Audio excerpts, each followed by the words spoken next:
السلام علیکم ورحمۃ اللہ وبرکاتہ۔ الحمد للہ رب العالمین، والصلاة والسلام علی سید الانبیاء والمرسلین محمد وعلی آلہ واصحابہ اجمعین۔ اما بعد فقد قال اللہ تبارک وتعالی فی القرآن المجید والفرقان الحمید: اعوذ باللہ من الشیطان الرجیم، بسم اللہ الرحمن الرحیم۔ انا انزلناه فی لیلۃ القدر وما ادراک ما لیلۃ القدر لیلۃ القدر خیر من الف شہر تنزل الملائکۃ والروح فیہا بإذن ربهم من کل امر سلام ہی حتی مطلع الفجر۔ صدق اللہ مولانا العظیم وصدق رسولہ النبی الکریم، ونحن على ذلك من الشاهدين والشاكرين والحمد لله رب العالمين۔ محترم دوستوں، بزرگوں، عزیز نوجوان ساتھیوں، اللہ تبارک و تعالی نے اپنی بندوں پر رحم اور کرم کا معاملہ فرماتے ہوئے اس کے خوش نصیب بندوں کے اوپر اللہ نے رمضان کا مبارک مہینہ عطا فرمایا۔ رمضان کی بہت ساری خصوصیتیں ہیں۔ خوش نصیب ہے وہ انسان اور وہ مسلمان جنہوں نے رمضان کو پانے کے بعد رمضان کو سلامتی اور عافیت کے ساتھ بھی گزارنے کے اللہ نے توفیق عطا فرمائی۔ بہت ساری ہم نے رمضان کی عظمت کے متعلق باتیں سنتے آئے ہیں۔ یہ تقریباً 11 مہینے دیکھتے ہیں تو بڑی سکون اور اطمینان، دیر اور درستگی کے ساتھ گزرتے ہیں۔ جیسے رمضان کا مہینہ آتا ہے تو وہ ہمارے درمیان میں سے بڑی تیزی سے نکل بھی جاتا ہے۔ ابھی ہم دیکھتے ہیں کہ رمضان شروع ہو رہا ہے تو اس میں ایک اشرا ختم ہو جاتا ہے۔ یہ کہتے ہیں کہ رمضان چل رہا ہے، دوسرا اشرا بھی ختم ہو جاتا ہے۔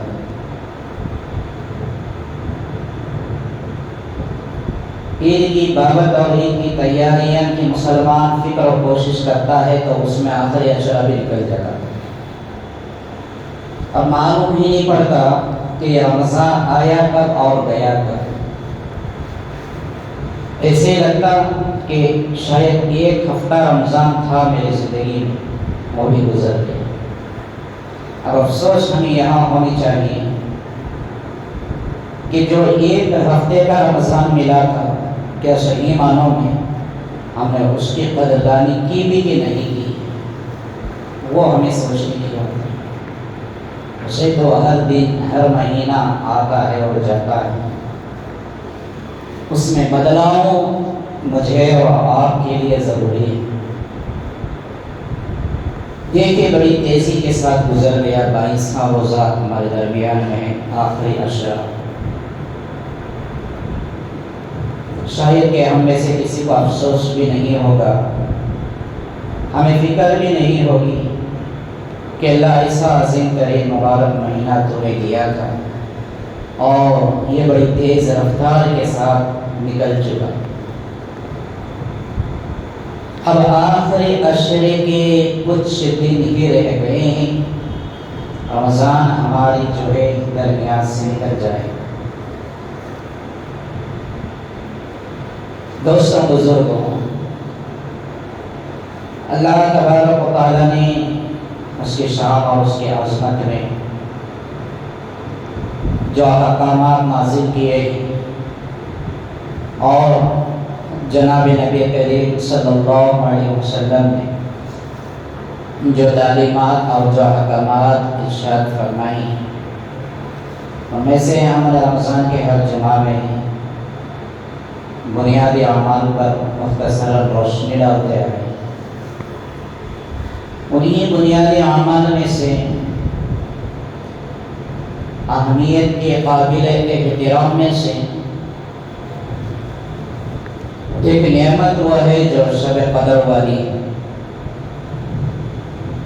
جو کچھ ہی دن، چند ہی دن بعد ہمارے سامنے، ہماری زندگی میں، ہماری موجودگی میں انشاءاللہ العزیز ہمیں حاصل ہوگی۔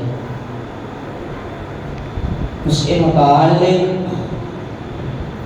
اور اس کی عظمت کے بارے میں حضور اکرم صلی اللہ علیہ وسلم نے رمضان سے پہلے ہی صحابہ کرام کو تعلیم دی تھی کہ میرے صحابہ، جانتے ہو تمہارے اوپر ایک رمضان کا مبارک مہینہ آنے والا ہے، اور معلوم ہے اس مہینے کے اندر ایک رات ہے، اور وہ رات 1000 مہینوں کی راتوں سے افضل ہے۔ اللہ تبارک و تعالیٰ نے قرآن مجید کی ایک چھوٹی سی سورت مبارکہ کے اندر اس کی تفصیل کو سمجھ کر کے ہمارے سامنے رکھا۔ آیا اِنَّا أَنزَلْنَاهُ فِي لَيْلَةِ الْقَدْرِ، بے شک ہم نے قرآن کو نازل کیا ایک قدر والی رات میں۔ قرآن کتنی بڑی عظمت اور مبارک اور مقدس کتاب ہے، جو خاص اللہ کا کلام ہے، اسے ہم نے نازل کیا ایک قدر والی رات میں۔ اللہ خود فرما رہے ہیں کہ وہ کوئی معمولی رات نہیں ہے، بڑی قدر والی ہے۔ جب یہاں تک ہمیں سمجھ میں نہیں آتا تو اللہ پھر آگے فرماتے ہیں وَمَا أَدْرَاكَ مَا لَيْلَةُ الْقَدْرِ، اور کیا تمہیں معلوم بھی ہے کہ یہ قدر والی رات کیا ہے؟ لیلۃ القدر خیر من الف شہر، اللہ خود فرماتے ہیں 1000 مہینوں کی راتوں سے یہ ایک رات افضل والی ہے۔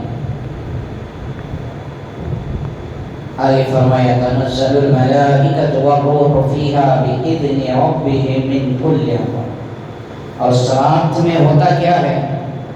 روح الامین حضرت جبرائیل علیہ السلام و تسلیم ایک مخصوص جماعت فرشتوں کے لے کر نازل ہوتے ہیں، اور شب قدر والی رات میں جو بندہ عبادت کر رہا ہے اس کی عبادت کی قبولیت کے لیے فرشتے دعا کرتے ہیں۔ جو بندہ دعا کر رہا ہے اللہ تبارک و تعالیٰ سے، اس کی دعا کی قبولیت کے لیے فرشتے اس کی دعا پر آمین کہتے ہیں۔ سلام ہی حتی مطلع الفجر، اور یہ سلسلہ جاری رہتا ہے صبح طلوع آفتاب تک، فجر کی نماز تک یہ سلسلہ جاری رہتا ہے۔ لہذا دوستوں، بزرگوں، جو قدر والی رات اور اس کے بعد جو بنیادی عمل ہے اسی پر چند باتیں میں عرض کرنے کی کوشش کروں گا۔ جب طلوع وقت فجر ہو جاتی ہے تو جبرائیل علیہ السلام فرشتوں سے اعلان کرتے ہیں کہ بھائی چلو وقت ختم ہو گیا۔ یہاں میں حضرت جبرائیل علیہ السلام کی آمدنی کا ایک اور وجہ ذریعہ بتا دوں۔ جب نبی پاک صلی اللہ علیہ وسلم کا آخری وقت تھا، حضور علیہ السلام و تسلیم حضرت جبرائیل علیہ السلام سے پوچھتے کہ اے جبرائیل، اب میں آخری پیغمبر ہوں، میرے بعد کوئی نبی آنے والا نہیں، کیا تمہاری ڈیوٹی اور خدمت، تمہارا آنا جانے کا سلسلہ بھی ختم ہو جائے گا؟ کیونکہ جب کوئی پیغمبر ہو تو جبرائیل آتے ہیں وحی لے کر، اللہ کی طرف سے احکامات لا کر پیغمبر کو سناتے ہیں۔ جب نبی ہی نہیں رہیں گے تو فرشتے کے آنے کی کیا ضرورت رہے گی؟ اللہ کے نبی نے پوچھا کہ میرے بعد جیسا میرا سلسلہ تکمیل ہو گیا، ویسے ہی تمہاری خدمت اور ڈیوٹی بھی ختم ہو جائے گی، تمہیں زمین دنیا پر آنا بند ہو جائے گا۔ حضرت جبرائیل علیہ السلام نے فرمایا یا رسول اللہ، آپ کی نبوت تکمیل ہو گئی لیکن میری خدمت باقی رہے گی، صبح قیامت تک میرا آنا جانا رہے گا۔ اللہ کے نبی نے پوچھا کہ کن وجہ سے آنا ہوگا، کس بات پر اور کہاں، کس وجہ سے تمہارا آنا ہوگا؟ جبرائیل امین علیہ السلام نے فرمایا کہ دو موقع ایسے ہوتے ہیں انسان کی زندگی میں جن موقعوں پر ان کے پاس مجھے آنے کی بھی ضرورت پڑتی ہے۔ کتنی بڑی قدر ہے کہ جو پیغمبر کے پاس آنے والا فرشتہ انسان کی زندگی میں دو موقع ایسے آتے ہیں کہ انسان کے پاس بھی آیا کرتا۔ اللہ کے نبی نے پوچھا وہ دو موقع کیسے، کون سے؟ جبرائیل علیہ السلام نے فرمایا پہلا موقع وہ ہے کہ جو اللہ تبارک و تعالی اپنے قدرت سے نعمت رحمت کسی کو لڑکی عطا کرتا ہے، کسی کے گھر میں بیٹی پیدا ہوتی ہے، اس بیٹی کے باپ کو سلام کرنے کے لیے میں آتا ہوں اللہ کا سلام لے کر۔ کیا عظمت ہے، بیٹی ہم پیدا کریں، اولاد ہماری، سلام آ رہا ہے اللہ تبارک و تعالیٰ کی طرف سے۔ بہت سارے جاہل اور بے وقوف مسلمان بھی ایسے ہیں جو بیٹی پیدا ہونے پر منحوس سمجھتے، خوش نہیں رہتے، انہیں دل میں معلوم ہوتا ہے کہ یہ کون سی مصیبت میرے گھر اتر گئی۔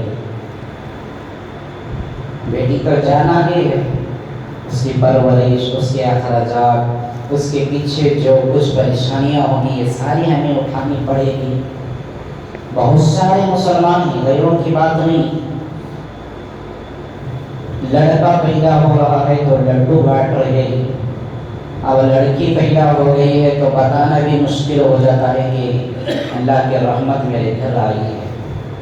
بلکہ بیٹے لڑکوں سے زیادہ لڑکی کی عظمت اور قدر ہے اللہ کے نزدیک۔ چار مقامات اللہ نے لڑکی اور عورت کو عطا کرتے ہیں۔ وہ بہن بنتی ہے تو بھائی کو جنت جانے کا ذریعہ ہے، ماں بنتی ہے تو اولاد کے واسطے جنت کا ذریعہ یہ پہلا موقع وہ ہوتا ہے جو جبرائیل علیہ السلام آتے ہیں، جس کے گھر میں بیٹی پیدا ہوتی ہے، اس بندے کے ہاتھ میں ہاتھ دیکھ کر کہتے ہیں اللہ کے بندے تیرے اوپر اللہ کا سلام ہے، اللہ نے سلام بھیجا ہے۔ ہمیں دکھائی نہیں دیتے، ہمیں سنائی نہیں دیتی، لیکن جس گھر میں بیٹی پیدا ہوتی ہے اس گھر میں رحمتیں اور برکتیں آنا شروع ہو جاتی ہیں، یہی اس کا نتیجہ اور ذریعہ۔ دعا کریں اللہ جو اولاد دے پہلے ہمیں بیٹی عطا کرے، اور جن لوگوں کو بیٹی پہلی پیدا ہوئی وہ خوش نصیب ہوئی۔ کوئی معمولی بات نہیں اللہ کا سلام آنا، جو پیغمبروں کو سلام آیا کرتا ہے۔ اور یہ سمجھے کہ جو بغیر بیٹی کے باپ ہے ساری زندگی بھی اسے ایک بھی سلام اللہ کا نہیں آیا ہوگا۔ جتنی بیٹیاں ہوتی ہیں اتنی مرتبہ اللہ کا سلام آتا ہے، وہ جبرائیل علیہ السلام لا کر سلام سناتے ہیں۔ دوسرا وہ موقع ہے یا رسول اللہ، رمضان کے مہینے میں شب قدر کی ایک رات ہے، اس رات میں آتا ہوں، آپ کی ہر امتی کی عبادت کی قبولیت کی دعا کرتا ہوں اور ان کی دعاؤں پر آمین کہتا ہوں اور انہیں اللہ کا سلام پیش کرتا ہوں۔ یہ دو موقع جو جبرائیل علیہ السلام کی دنیا میں آ کر امت کو سلام دینے کا، اللہ کی طرف سے خوشخبری پہنچانے کا، لہذا دوستو بزرگوں، اللہ تبارک و تعالیٰ نے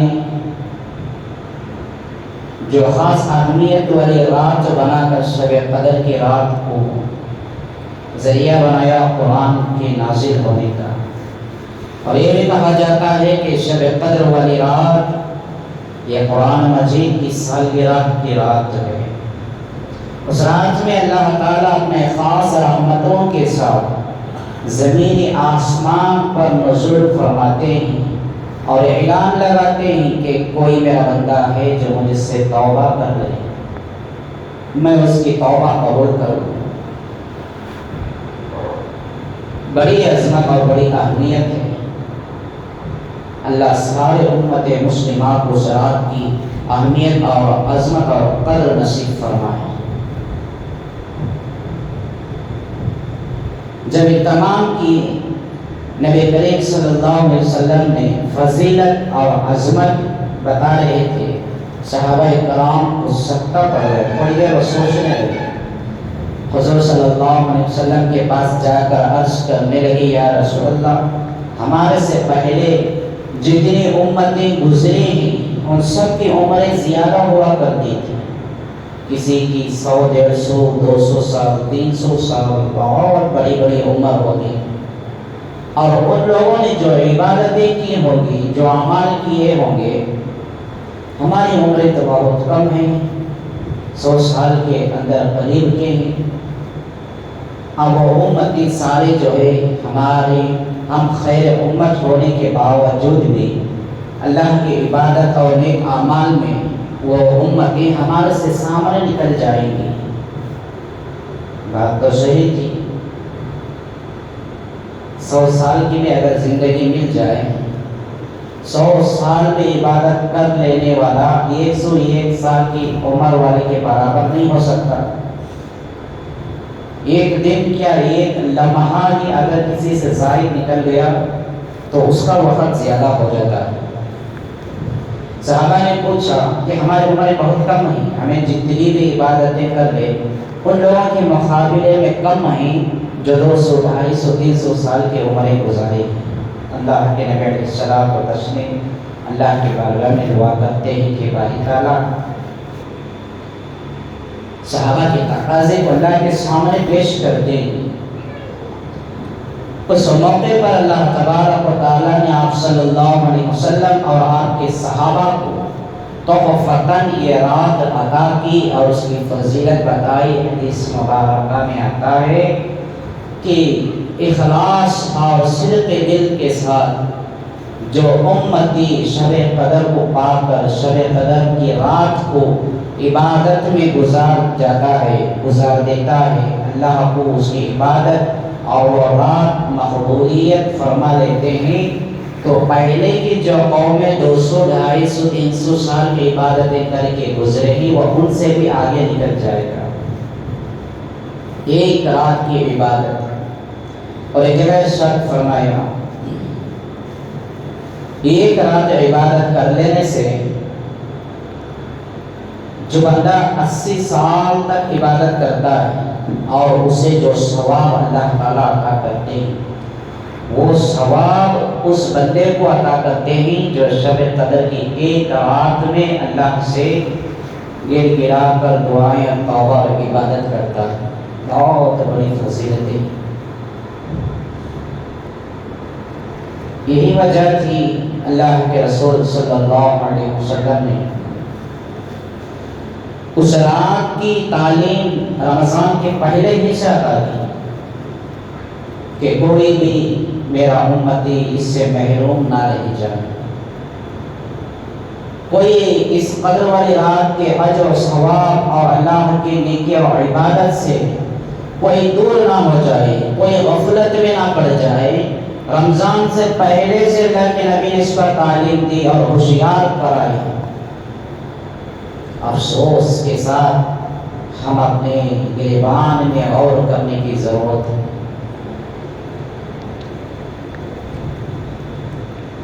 نہ رمضان سے پہلے کی تعلیم ہمیں یاد رہی، نہ رمضان کی قدر اور اس کی عظمت، اس کی اہمیت ہم نے کی۔ معلوم ہوا کہ شروعات میں رمضان ہے، ایک ہفتہ یا 10-15 دن گزرنے کے بعد یہ بھی معلوم ہو رہا ہے کہ بعض مسلمانوں کی واسطے یا پھر ان کے اندر سے رمضان ختم ہو گیا۔ آج یہ حالات ہیں رمضان کے مبارک مہینے میں، جو اللہ کے نبی صلی اللہ علیہ وسلم نے رمضان کے مہینے کے پہلے تعلیم دی، اس کی اہمیت، اس کے احساسات آج مسلمانوں کو یاد نہیں۔ اور رمضان کے مبارک مہینے میں جبرائیل امین علیہ السلام جو بددعا فرمائی، اس پر اللہ کے نبی نے آمین کہی، اس پر ہمیں غور کرنے کی ضرورت ہے۔ جو مسلمان رمضان کو پانے کے بعد اس سے محروم رہ جائے، وہ ہلاکت ہے، وہ بربادی اور تباہی ہے۔ ہمیں غور کریں، جبکہ ہمارے واسطے ضروری تھا کہ اللہ کا حکم پر ہم روزہ رکھتے، بلکہ ہمیں روزہ نہیں رکھے۔ اللہ کا حکم تھا کہ نمازوں کی طرف پلٹ دے، اس کی درگزری کی امید رکھتے، ہمیں اس کا بھی احساس نہیں رہا۔ رمضان کی قدر دانی کرتے، ہم نے اس کی بھی ناقدری کی۔ کتنے ایسے مسلمان جو رمضان میں بھی اتنے دن، آخری عشرے کا تقریباً پونا حصہ گزر رہا رمضان کا، آج تک انہوں نے ایک روزہ بھی نہیں رکھا ہوگا، پھر بھی وہ مسلمان ہیں۔ اور ایسے بہت سارے لوگ مسلمان نام کے ہیں جنہیں آپ بہت خوبی جانتے ہیں، اس مقدس مبارک مہینے میں بھی ایک بھی نماز کے واسطے انہوں نے مسجد میں نہیں آئے ہوں گے، اور وہ ایسے گزار رہے ہیں کہ انہیں پتہ ہی نہیں چل رہا ہے کہ رمضان ہے کہ نہیں ہے۔ جائیں رمضان کے مہینے میں ہوٹلوں کے پاس چائے پیتے نظر آئیں گے، دکانوں کے پاس کھاتے پیتے نظر آئیں گے، راستوں گلی کوچوں کے پاس اتنی بے قدر رمضان اور روزے داروں کی کر رہے ہوں گے کہ شک بھی پیدا ہوتا ہے کہ یہ مسلمان ہے کہ بھی نہیں ہے۔ کیونکہ اگر مسلمان ہے تو وہ دوسرے روزے داروں کی قدر اور ان کی شرف کو محسوس کرے گا۔ آج کے بعض مسلمان کے اندر سے شرف بھی ختم ہو چکی ہے۔ ایسے مسلمان اور کھاتا پیتا پھرتا جانور میں کوئی فرق نہیں، جبکہ حدیث میں آیا اگر کسی شرعی عذر کے طور پر کسی نے روزہ نہیں رکھا تو اس کے لیے ضروری ہے کہ وہ روزہ دار کی شکل و صورت بنائے رکھے۔ جب تک ضروری تقاضا ضرورت نہ ہو تو دن میں کھائے پیے بھی نہیں۔ یہ تمام چیزوں سے ہمیں کوئی واسطہ ہی نہیں رہا۔ یا تو ہمارے واسطے رمضان اور اس کے روزے معاف ہیں، یا پھر اللہ کی پکڑ اور اللہ کا خوف ہمیں نہیں ہے۔ بڑی ہی افسوس کی بات ہے دوستوں بزرگ، اب بچے کچھ دن رہ گئے، اس کی تو اللہ کے واسطے قدر کر لے۔ ایک ہفتہ 10-12 دن ہماری مسجدیں آدھی پونی مسجدیں ہوتی تھی، اب آپ کے سامنے ہی مسجدوں کا منظر، 1 سے 1.5 تک لوگ ہو گئے۔ کیا نتیجہ اور کیا اس کا جواب دے سکتے ہیں؟ یا تو رمضان ختم ہو گیا، یا پھر ہمیں اب ضرورت نہیں رمضان کی نعمتوں کی، یا پھر یہ کہ ہمیں اب اللہ کا خوف نہیں رہا، یا یہ کہ ہمیں اللہ کی پکڑ نہیں ہوگی، پوچھ نہیں ہوگی۔ کوئی تو اس کا جواب ہوگا۔ اس لیے اللہ تبارک و تعالیٰ نے یہ تو وہ قدر والی رات پھر آخر میں اس لیے رکھی کہ میرا بندہ یہ رات میں بھی محروم نہ رہ جائے اور اس سے بھی دور نہ ہو جائے۔ اللہ فرماتے ہیں کہ توبہ کرنے والے کی توبہ کو قبول کی جاتی ہے۔ ہمیں ندامت اور افسوس کے ساتھ اور اللہ کے خوف کے ساتھ کم از کم شب قدر والی رات میں تو ہمیں اللہ کو منانے کی ضرورت ہے۔ انسان ہے، غلطی تو گناہ تو انسان سے ہوتا ہے، لیکن انسانیت کا تقاضا یہ ہے کہ کرنے کے بعد اس پر شرمندگی ہو، اس کے بعد اسے توبہ کی فکر ہو۔ اللہ میں نے رمضان کی ناقدری کی، ڈر تو ہو کم از کم۔ ایک ایسی عظمت والی رات ہمارے سامنے آ رہی ہے، کم از کم اس رات کو تو بھی میں صحیح معنوں میں عبادت والی رات بنا لوں۔ یہ چیز کا ہونا یہ انسانیت ہے۔ کبھی شیطان جو ہے کئی طریقوں سے دھوکہ دیتا ہے۔ اب ایک مسلمان ایسا ہوتا ہے کہ پورا رمضان اس میں غفلت میں گزارا، شب قدر جیسی عظمت والی رات بھی آتی ہے تو اس کے دل کے اندر یہ بات پیدا ہوتی ہے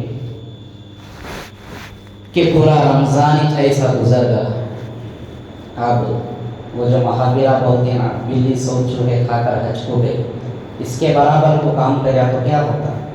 پورے روزے عبادت، پورے عبادتیں گئے، اب ایک رات میں جا کو کیا کر لے گا وہ نہیں چھوڑ گا۔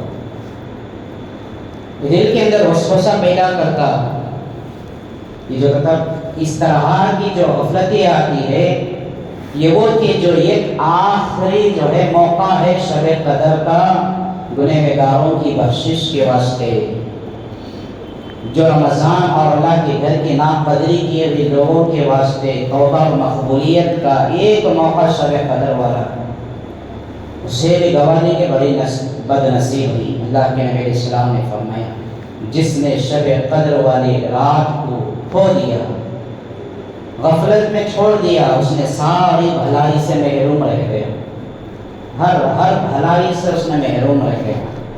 اور محروم وہی رہتا ہے جو حقیقت میں محروم ہے ہی، جو پہلے ہی سے محروم ہے وہ شب قدر میں بھی محروم رہتا ہے۔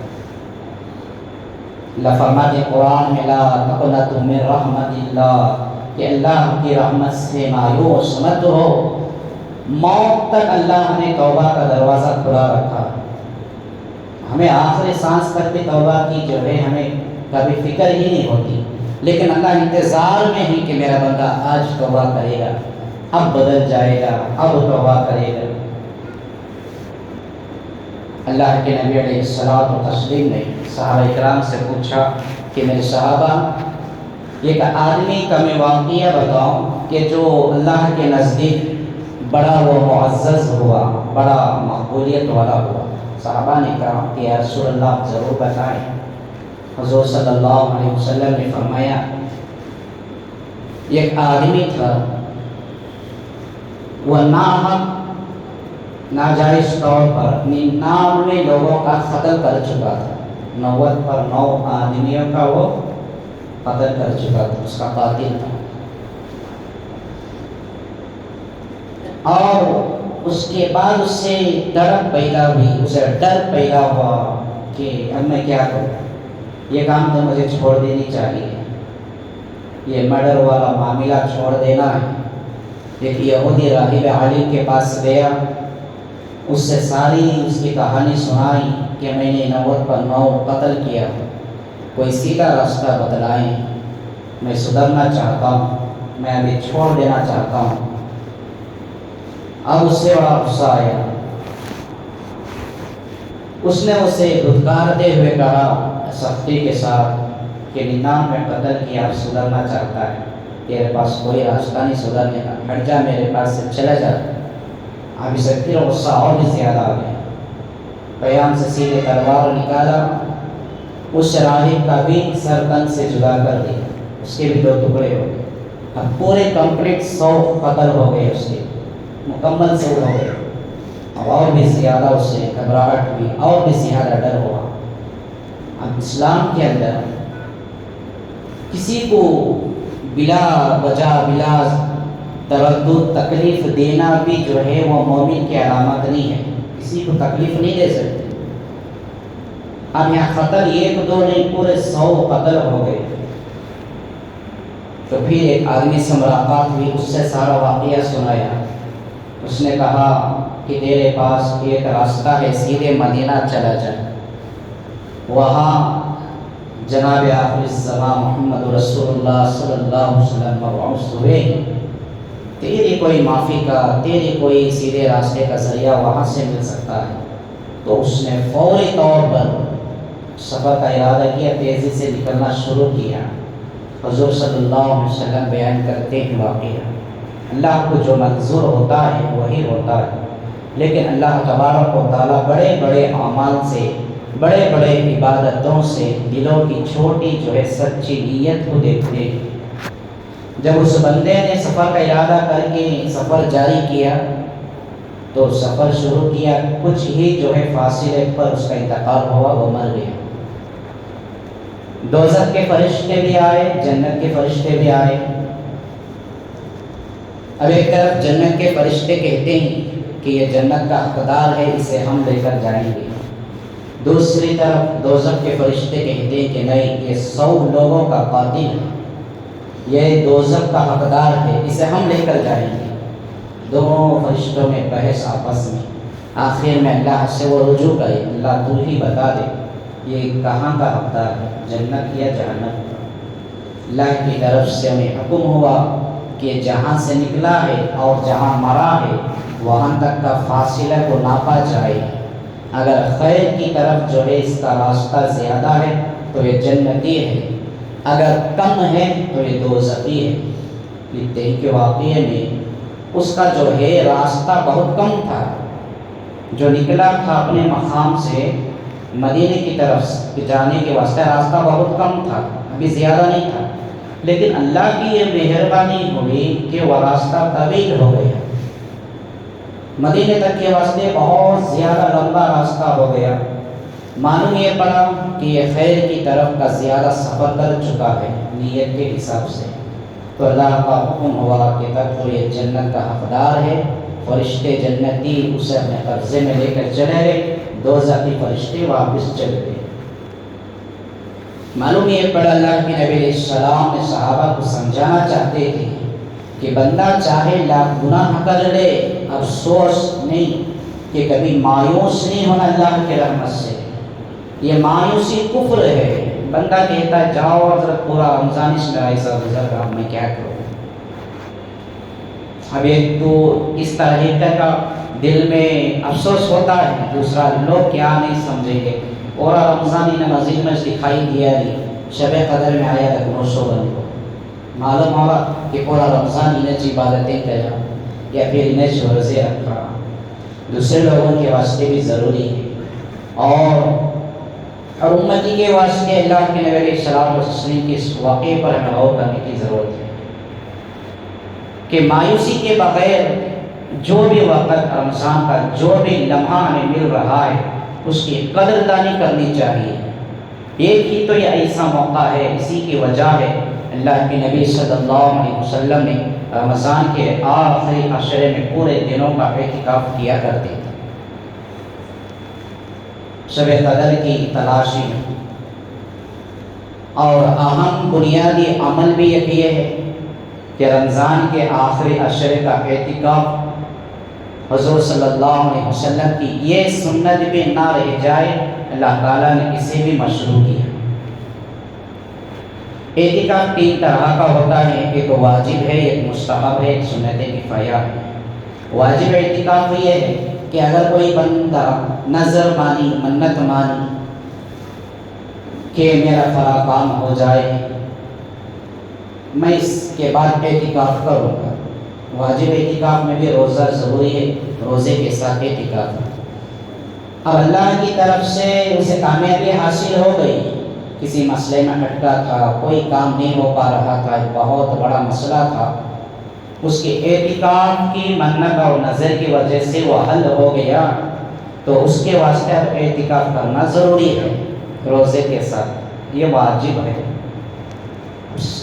مستحب اعتکاف یہ ہے کہ جو جسے کوئی وقت نہیں اور اسے کوئی شرائط نہیں اور اسے روزہ بھی شرط ضروری نہیں، جو ہم اکثر مسجد میں نماز کے اوقات میں آتے ہیں یا دوسرے اوقات میں آتے ہیں، جتنی بھی دیر ہم مسجد میں رہتے ہیں اتنی دیر کا اعتکاف ہوتا ہے، اتنی دیر کا اجر و ثواب حاصل ہوتا ہے۔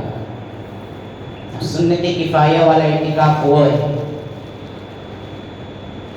جو محلے یا بستی والوں کے اوپر ضروری ہے کہ رمضان کے آخری 10 دنوں کا اعتکاف ان میں سے چند لوگ یا پھر ایک ہی آدمی اگر کر لے تو سارے محلے اور بستی والوں کی طرف سے اعتکاف ادا ہو جاتا ہے۔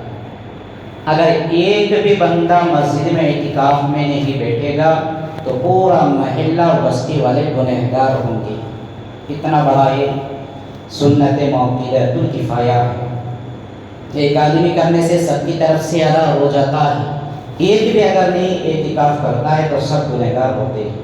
اعتکاف میں مرد اور عورتیں دونوں کے واسطے ضروری ہیں۔ عورتیں گھروں کے اندر اعتکاف میں بیٹھیں گی، اس کی بھی بہت ساری بڑی فضیلت ہے، وقت کا تقاضا ہے، تفصیل میں نہیں عرض کرتا۔ ایک حدیث میں آتا ہے کہ اعتکاف میں بیٹھنے والے کا پہلا فائدہ یہ ہے کہ وہ پورے اخلاص اور اللہیت صدق دل کے ساتھ یہ امید اور یہ فکر لے کر بیٹھے کہ اللہ میں دنیا سے جو ہے بے رغبت ہو گیا، اب دنیا کا مجھے واسطہ نہیں ہے، بیوی بچوں کی پرواہ نہیں ہے، اہل و اولاد کی پرواہ نہیں ہے، میرا کسی سے کوئی لینا دینا نہیں ہے، بس میں تیرے دربار کی دہلیز پر سر رکھ دیا ہوں، ساری دنیا کے بڑے بڑے گناہ کر کے میں یہ خطا کار بن کر آ گیا ہوں، اس وقت تک میں سر کو نہیں اٹھاتا جب تک تو میری مغفرت نہیں کر دیتا۔ یہ اس کا مطلب ہوتا ہے اعتکاف میں بیٹھنے والوں کا۔ اور بالخصوص تلاوتیں، ذکر و اذکار، اللہ سے خوب لو لگا کر دعائیں مانگنا، یہ ساری ان کی عبادتیں ہیں۔ اعتکاف میں رہنے والوں کے واسطے اللہ کے نبی علیہ الصلوۃ والتسلیم نے ایک فضیلت والی بنیادی جو ہے رکن فرمائی کہ جو بندہ آخری عشرے کا اعتکاف کرتا ہے اس کے واسطے اللہ تبارک و تعالیٰ 2 حج اور 2 عمرہ کرنے کے برابر ثواب مرحمت کرتے ہیں۔ چاہتے یا نہ چاہتے ہوئے ہم ایک نفل حج بھی نہیں، نفل عمرہ بھی نہیں کیے ہوں گے، لیکن اعتکاف میں عبادت میں رہنے پر اللہ تعالیٰ 2 حج اور 2 عمرہ کا ثواب دے رہے ہیں۔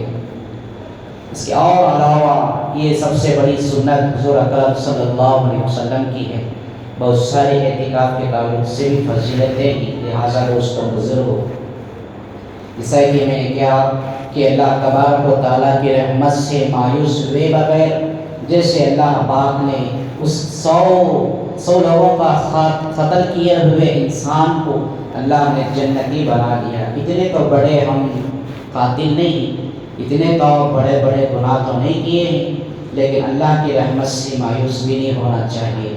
اللہ ایک اور آخری موقع ہمیں عطا کر رہا ہے، شب قدر والا، اس موقع کو ہم غنیمت سمجھیں۔ شب قدر سے پہلے ہم تیار رہیں کہ کوئی بھی لمحہ اس پوری رات کا ہمارا غفلت میں نہ جائے۔ ہم تلاوت کریں گے، دعائیں ذکر و اذکار میں رہیں گے، اور اللہ کے سامنے سجدے میں سر رکھ کر گر گڑائیں گے، توبہ کریں گے۔ یہ ایک امید اور ایک تڑپ رکھ کر شب قدر کی احترام اور قدر کریں۔ دوسری چیز کے جتنے بھی بقیہ دن بچے ہیں، جو لوگ اب تک روزے کے قریب بھی نہیں گئے، اس سے بھی گزارش ہے کہ پتہ نہیں کہ آئندہ رمضان ہماری زندگی میں آئے گا کہ بھی نہیں۔ اب جتنے دن بچے ہیں وہی ہمارے واسطے غنیمت والے، روزوں کو رکھیں، نمازوں کی پابندی کریں، تراویح کے پابند بنیں، مسجد کو خالی نہ چھوڑیں۔ 11 مہینے کوئی آپ کو پھر فورس کرنے والے نہیں کہ بھئی عشاء کی نماز کے بعد تراویح پڑھو بول کر۔ جتنے دن بچے ہیں وہ قدر کرتے ہوئے سارے عبادتوں کو کرنے کی فکر اور کوشش کریں۔ اللہ تعالیٰ مجھے اور آپ کو، سارے امت مسلمہ کو خیر کے ساتھ رمضان کو عافیت کے ساتھ گزرنے کی توفیق عطا فرمائے، بقیہ دنوں کی جو ہے صحیح معنوں میں قدر کرنے کی توفیق عطا فرمائے۔